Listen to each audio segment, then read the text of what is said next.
What's good, y'all? Welcome to another episode of Buzz Boys. And the Hornets have done it. They have done it. They have actually acquired a center who knows how to play basketball. And he's not white. He's not a 7-foot white guy. We've figured out how to actually acquire somebody who could help. Montrezl Harrell, we got a fucking steal, a fleece, a armed robbery. Give me your wallet, give me your purse. Bro, straight finesse, jug, anything that you want to say, we did that. And getting Montrezl Harrell for literally Ish Smith and Vernon Carey is insane, bro. Mitch, possible GM of the year off this shit. Bro, if we can re-sign Harrell, and the biggest part about this, we do retain his bird rights. We retain his bird rights, so we can re-sign him. And bro, this is fucking amazing, bro. It's amazing. And like literally for Ish and Montrez, bro, it's like borderline speechless. And it's like, bro, we got him for two fucking borderline G League players. Vernon Carey is in Greensboro right now as we speak. Vernon Carey is in Greensboro right now. Ish Smith averages 4 points and literally will go weeks without playing. Like, we literally have two borderline G League players going back for Montrezl Harrell, who's making $9 million a year. And, bro, this is amazing, bro. This is amazing. I'm so fucking happy. I couldn't be happier, bro. I mean, I did kind of want to see us make that second move with Pirtle for PJ, Kai, and a first. At first, I didn't want that. But when making the Harrell move, if you could still make that move, that moves you. That is something that moves the needle for real. Because then you have Harrell as that small ball, and then you still have Pirtle, who is a legitimate defensive anchor. So that would have moved the needle more. But it didn't happen. Some trades are still coming out, but I think it's 3:30 now, 3:33. So good luck, 3:33. Good luck.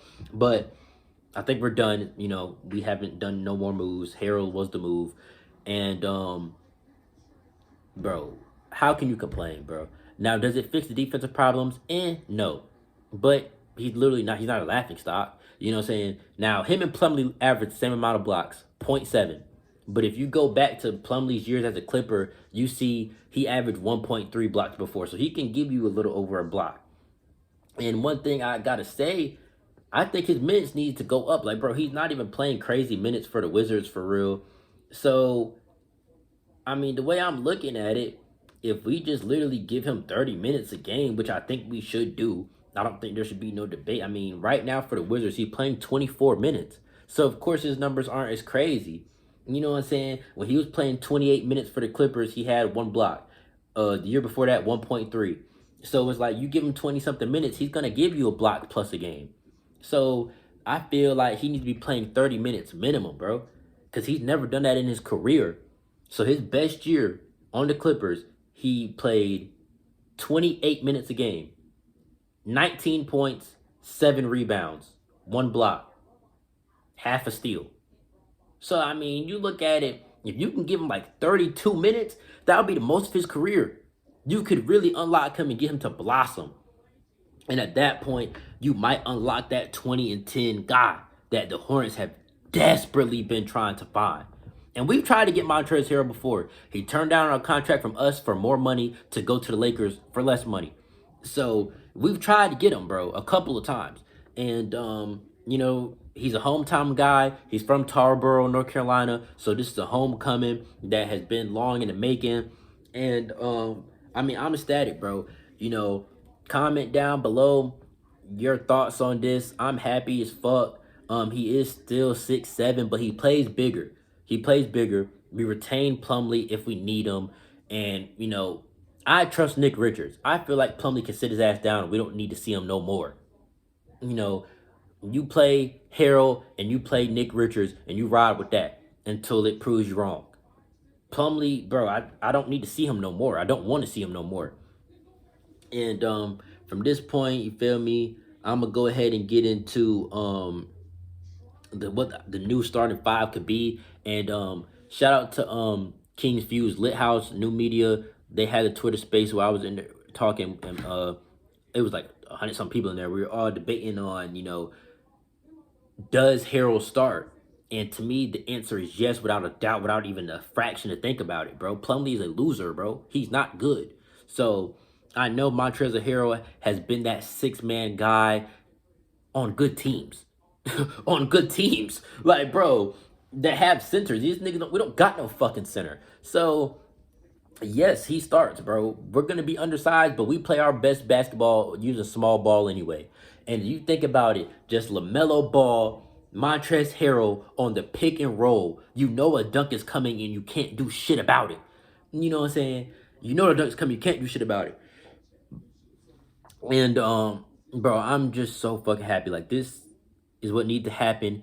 If you watch my trade deadline video, Montrezl Harrell was an honorable mention in that video. The reason he wasn't in my top 5 was simply because he was going to be a free agent.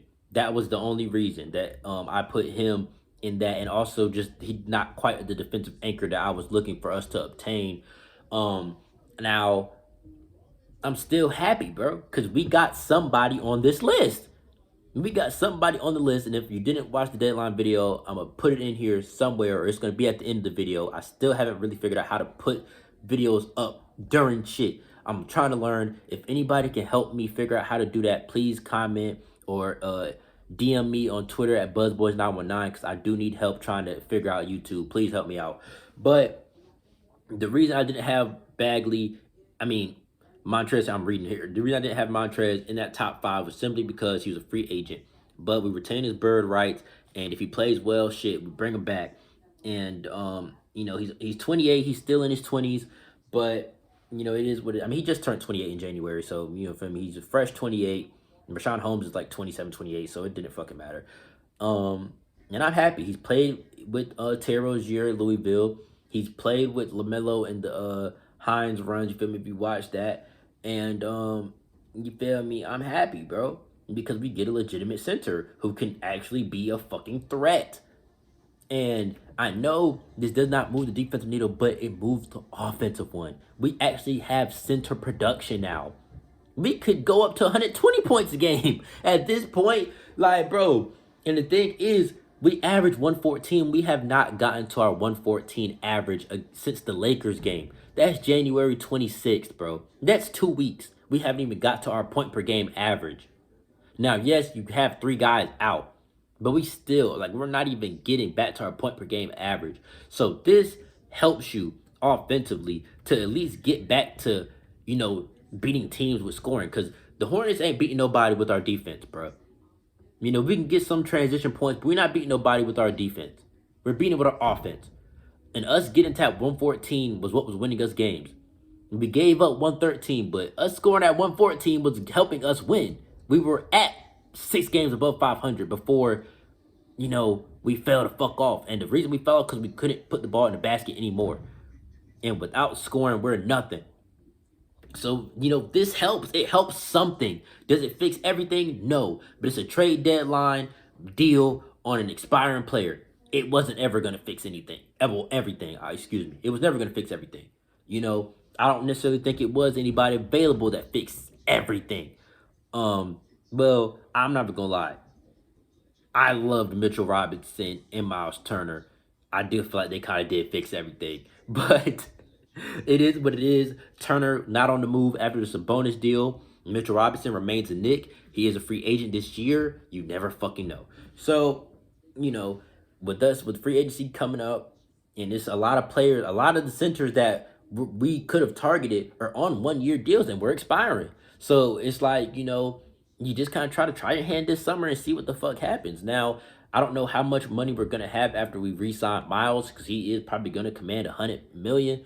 Or at least 80. He definitely earned himself another 20. We tried to offer him 4 years 60. He turned it down. Probably 4 years 80. Terry got 4 years 90. So you got to look at it. Miles probably going to get 90 to 100 if Terry got 90. Miles is only 23. He still got a lot of upside.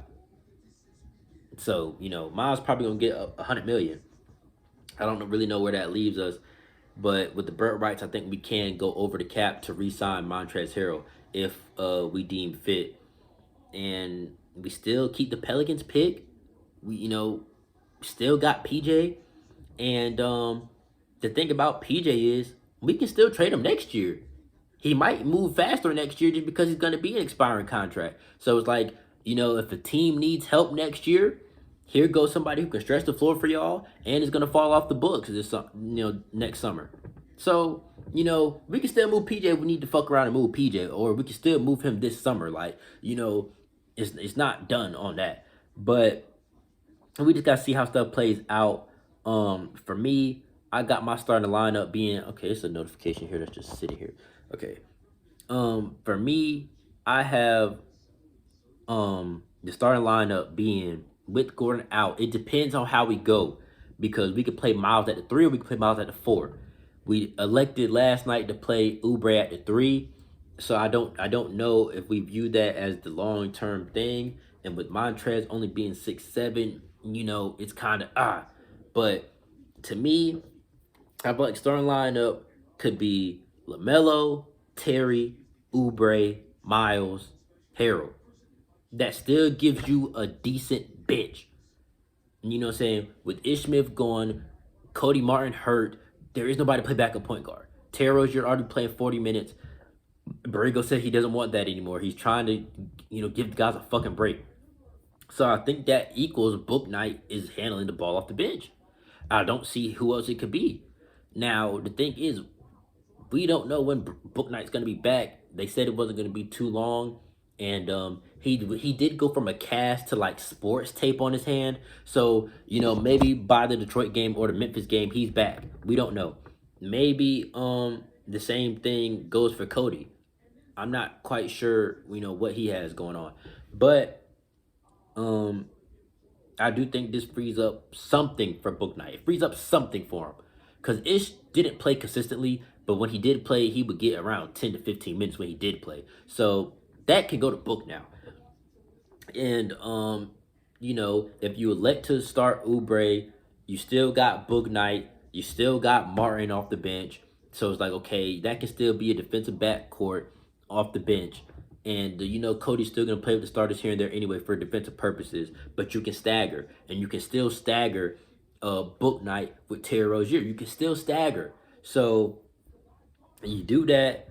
You get McDaniels back, hopefully. He can play some at the 3 or the 4.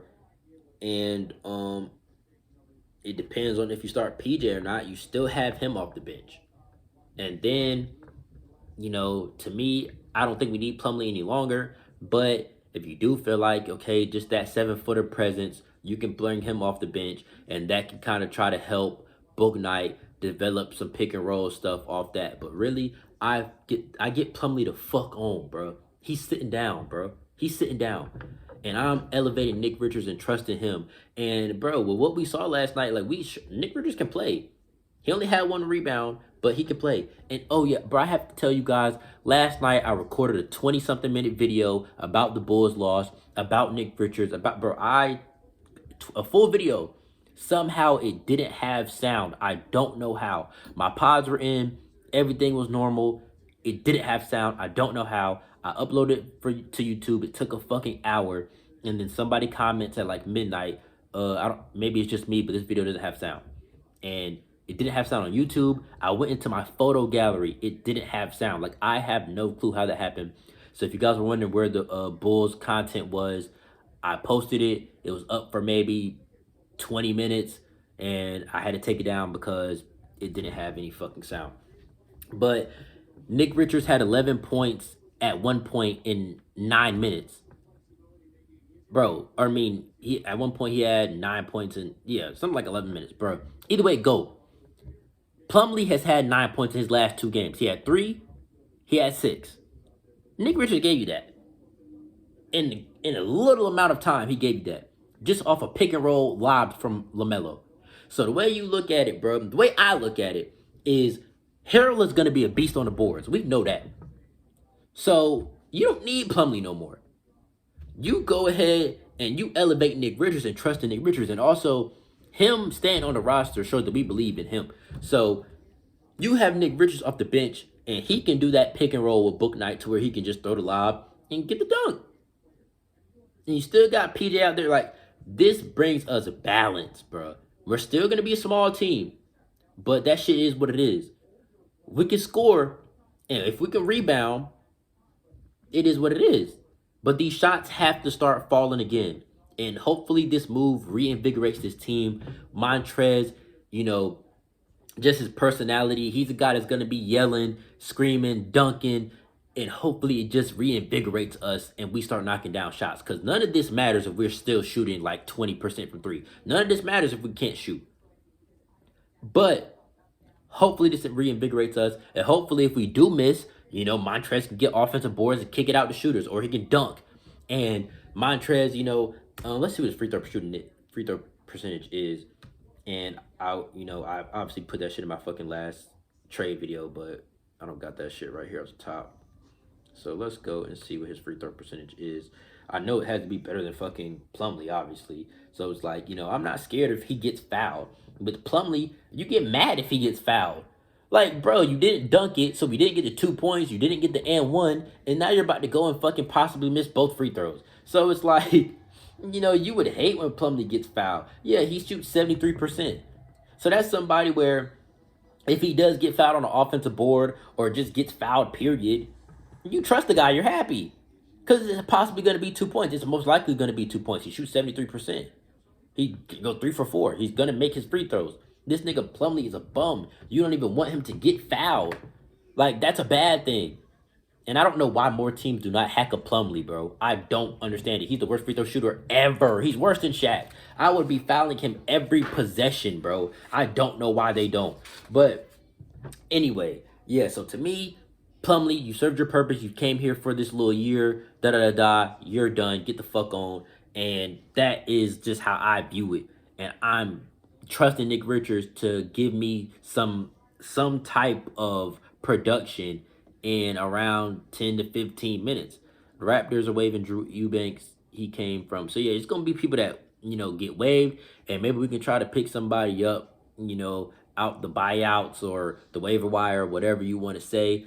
I know the Lakers are going to be trying to get guys. So, just, I don't know. Hopefully we can try to get some off the buyout. Because some people, this trade was purely to free up money. And people are going to start getting cut and waived. They never had any intention of seeing an NBA floor. So keep an eye out on the buyout market. I don't really know who would be on the buyout market. I'm just saying, you feel me? Just see. And, I do kind of feel like we still needed a backup point guard. I was kind of, fuck it. Would I give PJ to the Celtics for Dennis Schroeder and maybe a second round pick? Yeah, I probably would, just because we do need backup point guard production.